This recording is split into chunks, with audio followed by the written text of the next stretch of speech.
Spinderella.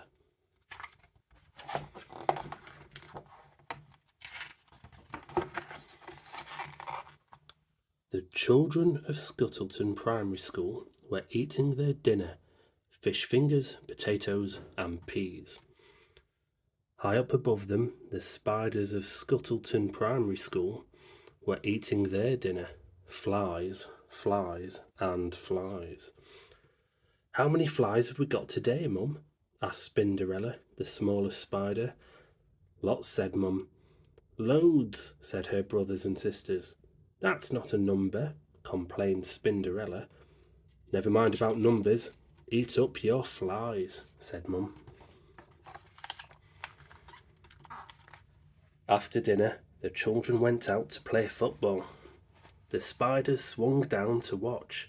"What a tackle!" they cried, and "Yippee!" The children scored goal after goal. "How many goals is that, Mum?" asked Spinderella. "Lots," said Mum. "Loads," said her brothers and sisters. Spinderella sighed. "What a family! How will I ever learn about numbers?" When the children had gone home, Spinderella said, "Why don't we play football?" "Don't be silly," said her bigger brother, Speedy. "We haven't got a ball," said her second biggest brother, Scrabble. "I can see a pea on the floor," said Spinderella. "We can use that." Mum chased Speedy and Scrabble as the captains of each team. Nearly all the spiders decided to join Speedy's team because he was the fastest runner.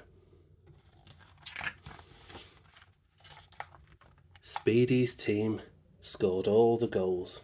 "It's not fair," the spiders on Scrabble's team shouted. "Yes, it is. You're just jealous," shouted the spiders on Speedy's team.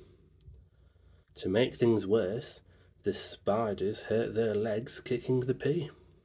Before long, they were all quarrelling, moaning, and kicking each other instead of the pea. Mum had to blow the whistle. "How many spiders should we have in each team, Mum?" asked Spinderella. Lots," said Mum. "Loads," said her brothers and sisters. "I think both teams should have the same number," said Spinderella.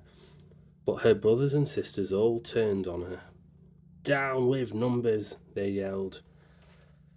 The next morning, Spinderella woke up early. She felt sad. "I wish I could learn about numbers," she sighed. "And so you shall," came a loud voice. Spinderella spun around and saw an enormous hairy spider. "Who are you?" asked Spinderella. "I am your hairy godmother," said the enormous spider. "Now follow me." Spinderella scuttled after her, out of the dinner hall, along a corridor, and into a classroom. And up to the ceiling, Spinderella looked down and saw a teacher come into the classroom with a pile of football bibs. "Now keep your eyes and ears open," said the hairy godmother, and in a flash she was gone. "Now I want you to count yourselves," said the teacher. "There should be 20 of you, but let's check. 1, 2, 3, 4, 5, 6, 7, 8, 9, 10, 11, 12, 13, 14, 15, 16, 17, 18, 19, 20. Then came the most wonderful sound. The children took turns to shout out a number from 1 to 20, and Spinderella swung joyfully backwards and forwards in time to the counting.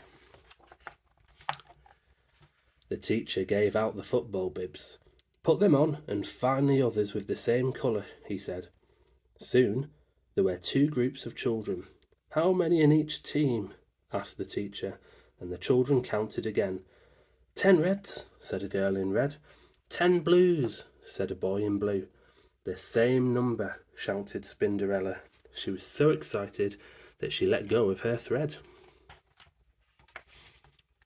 "Look, a spider! Squash it!" screamed someone.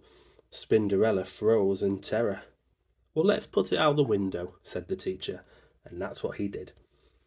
Suddenly, Spinderella was outside. "I'm lost," she wailed, "and I'll never see my mum again."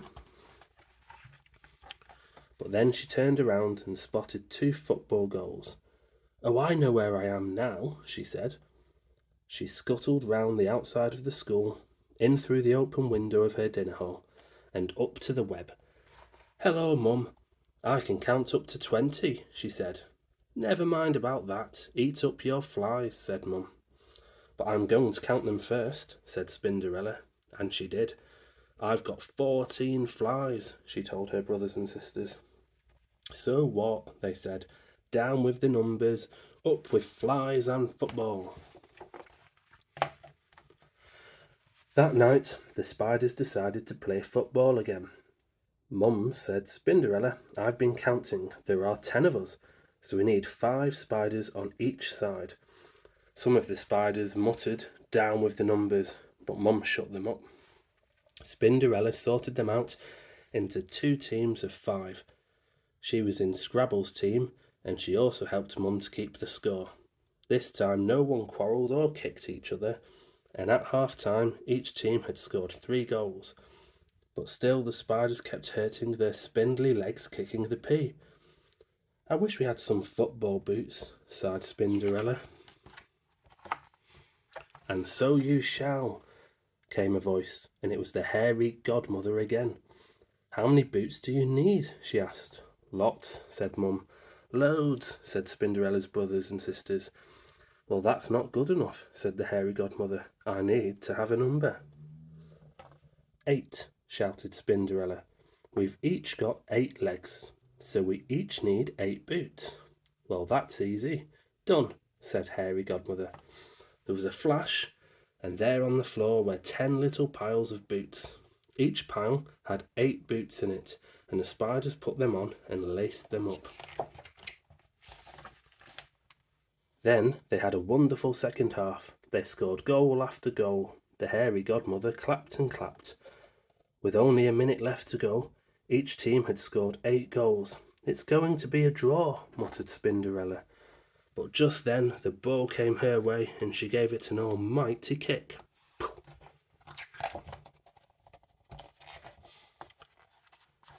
Spinderella scored the winning goal, and all the spiders ran up to her, and they picked her up, and all together they cheered, "Up with Spinderella, up with numbers." The end.